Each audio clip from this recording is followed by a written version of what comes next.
Good morning, students. Today we pick up a poem by Daya Pawar, O Great Poet. Now let's read a little bit about the author. Daya Pawar, born in 1996, was a Dalit Marathi novelist, poet, and activist.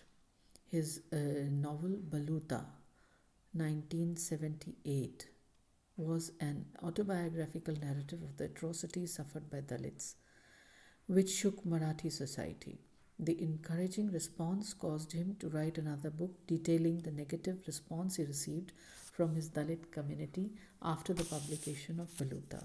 As is evident, his work, both poetry and prose, is concerned with revealing the horrors of the caste system and the cruelties inflicted on individuals by society due to this system. बच्चों, दया पवार जो हैं 1996 तक उन्होंने लिखा है, 1996 तक वो थे, and he was a Dalit Marathi novelist. Marathi भाषा में लिखने वाले एक नॉवल लिखने वाले कवि भी थे, पोइट भी थे, एक्टिविस्ट भी थे, यानी समाज सुधारक भी थे, और दलित कम्युनिटी को बिलोंग करते थे.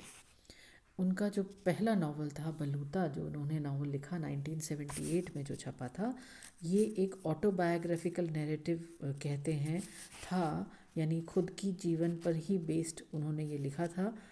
और दलितों ने जो जो अत्याचार सहे हैं, एट्रोसिटीज़ जो सफ़र की हैं दलितों ने, जो मराठी समाज को हिला देने वाले थे, ऐसा ये नैरेटिव था.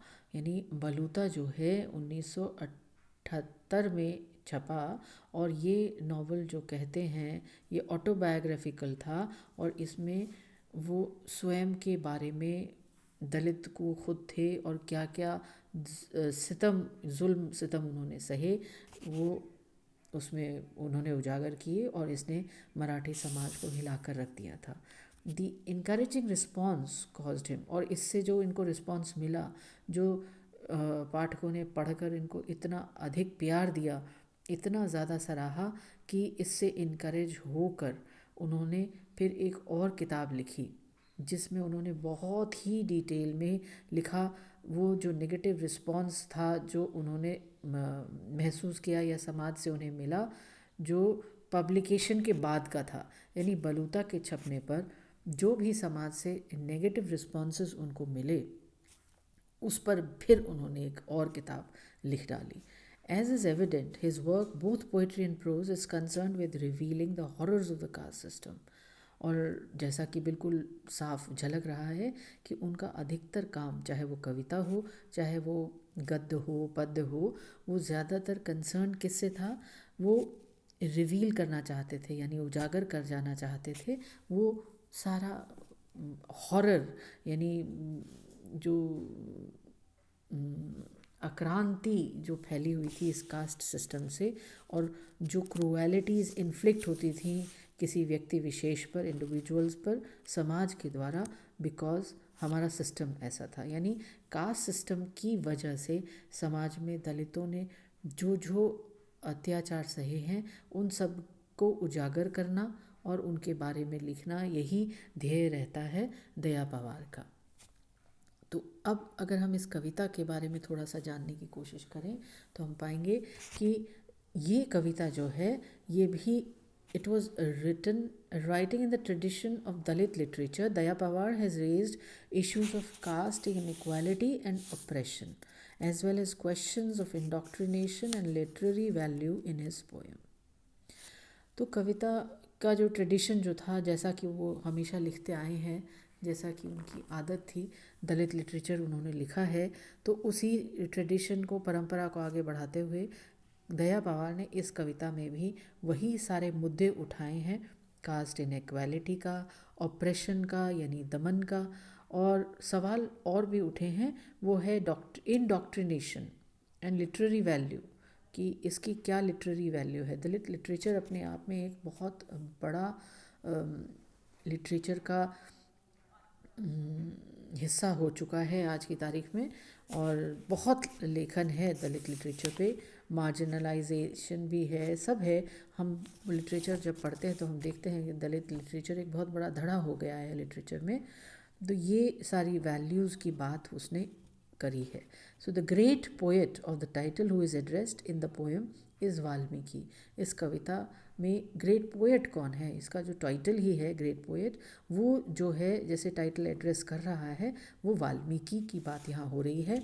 वाल्मीकि जिन्होंने रामायण लिखी, जो रामायण के रचयिता हैं. Daya Pawar juxtaposes the misery of Valmiki's life and background against his monumental work in which he glorifies Ram राज्य. तो दया पवार ने जक्स्टपोज करना यानी एक दूसरे के ऊपर हावी होना, जक्स्टपोज किया है the misery of Valmiki's life and background, कि वाल्मीकि ने स्वयं ज़िंदगी में बहुत कष्ट सहे होंगे क्योंकि वो स्वयं दलित कम्युनिटी के व्यक्ति थे, और उनकी जीवन और उनका बैकग्राउंड को आपने जक्स्टपोज किया है किसे, अगेंस्ट हिज मॉन्यूमेंटल वर्क. एक मैसिव काम जो उन्होंने किया है वो है टू ग्लोरीफाई राम राज्य. ये राम राज्य को उन्होंने इतना बढ़ा चढ़ा के ग्लोरीफाई करके रखा है हमारे सामने, उसकी भव्यता की जिक्र उनकी रामायण में है, जबकि निजी जीवन में शायद उन्होंने भी जो दलितों ने ऑपरेशन सहा है उन्होंने भी सहा होगा. तो मिजरी उनकी लाइफ में भी रही होगी, लेकिन फिर भी उन्होंने अपने इस मोन्यूमेंटल काम में ग्लोरीफाई किया है राम राज्य को.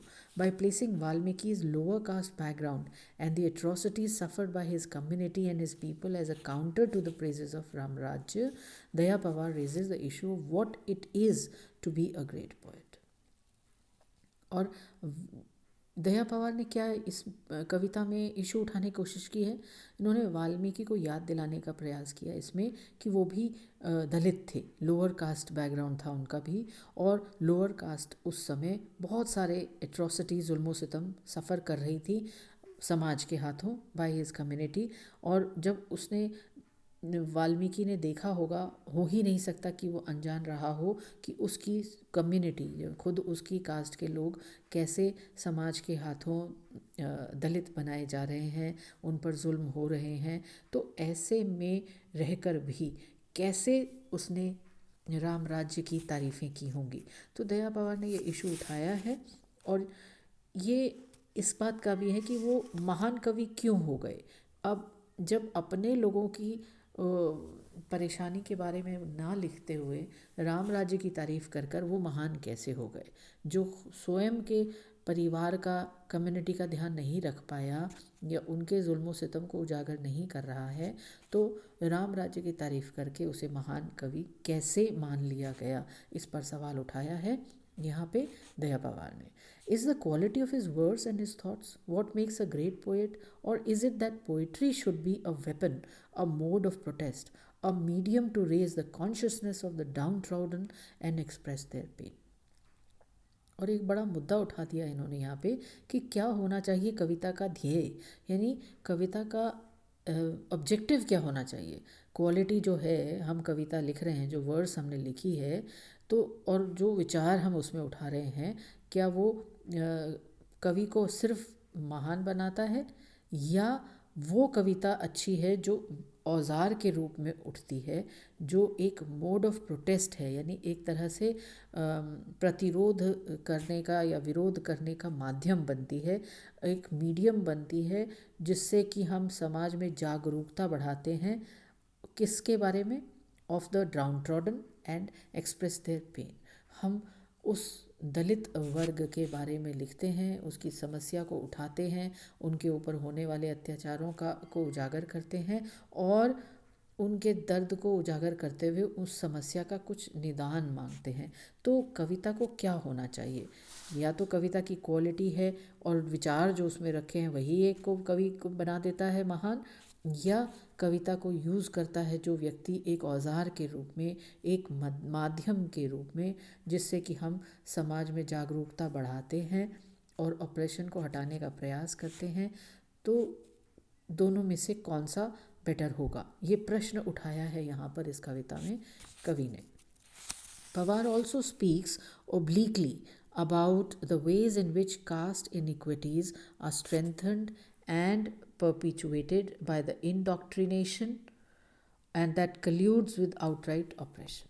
तो पवार और भी बात करते हैं इसमें, थोड़ा अलग बात करते हैं, ओब्लीकली बात करते हैं, एकदम स्पष्ट नहीं कहते, बिल्कुल सूखे शब्दों में नहीं कह रहे हैं वो, लेकिन फिर भी ओब्लीकली ही सही, दबा छुपा ही सही, वो एम्बिगस वे में ही सही बात कर रहे हैं उन तरीक़ों की, in ways in which caste inequities are strengthened and perpetuated by the indoctrination that colludes with outright operation.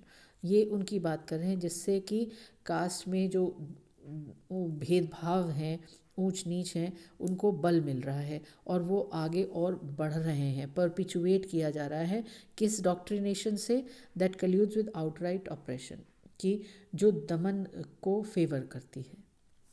The internalization of inequality and inferiority by members of the lower castes, which causes them to remain in position of marginality, is also shown by Valmiki's reluctance to speak about his people and their problems. तो internalisation की भी बात यहाँ हो रही है। Internalisation of what? Inequality.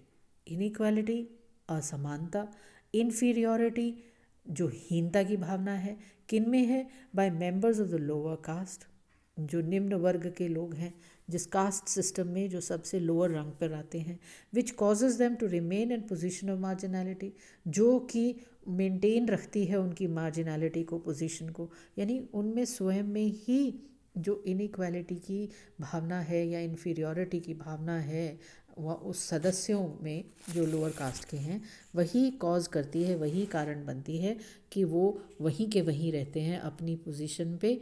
और मार्जिनलिटी की बात जो हो रही है, दे रिमेन इन मार्जिनलाइज, मतलब मेन धारा में या मुख्य धारा में शामिल हो ही नहीं पाते, और उसका कारण वो स्वयं है, उनकी खुद की सोच और हीन भावना ही है। ये भी दर्शाया है वाल्मीकि ने by Valmiki's reluctance to speak about his people and their problems. शायद यही वो कारण था कि वाल्मीकि ने अपनी और अपने लोगों की समस्याओं की बात नहीं की है, preferring to focus on Ram Rajya, during which his own people continued to be outcast and oppressed. और अपने लोगों की परेशानी की बात ना करते हुए वो ग्लोरीफाई कर रहे हैं, उन्होंने प्रेफर किया है, उन्होंने चुना है कि वो फोकस करे राम राज्य पे, जबकि राम राज्य के दौरान ही उनके लोगों पर ऑपरेशन भी हो रहा है, जुल्म भी हो रहे हैं, और वो अभी भी आउटकास्ट के रूप में जीने पर मजबूर हैं। So an instance of their oppression can be seen in the story of Shambuk in the Ramayana. Shambuk की कहानी जो कथानक उठाते हैं ये रामायण से, उस एक इंस्टेंस को हम अगर देखें तो हम इस चीज़ को बल मिलता है कि वाल्मीकि ने अपने लोगों की परेशानी ना उठाकर राम राज्य की ग्लोरिफिकेशन पे ज़्यादा फोकस किया। Shambuk was a member of the lower caste whose head was chopped off by Ram for daring to attempt to read the Vedas.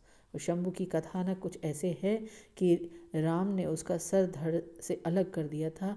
क्यों? क्योंकि निम्न जाति का होते हुए भी उसने वेदों को पढ़ने का प्रयास किया था। इस कविता को आगे हम कंटिन्यू करेंगे इन द नेक्स्ट वीडियो।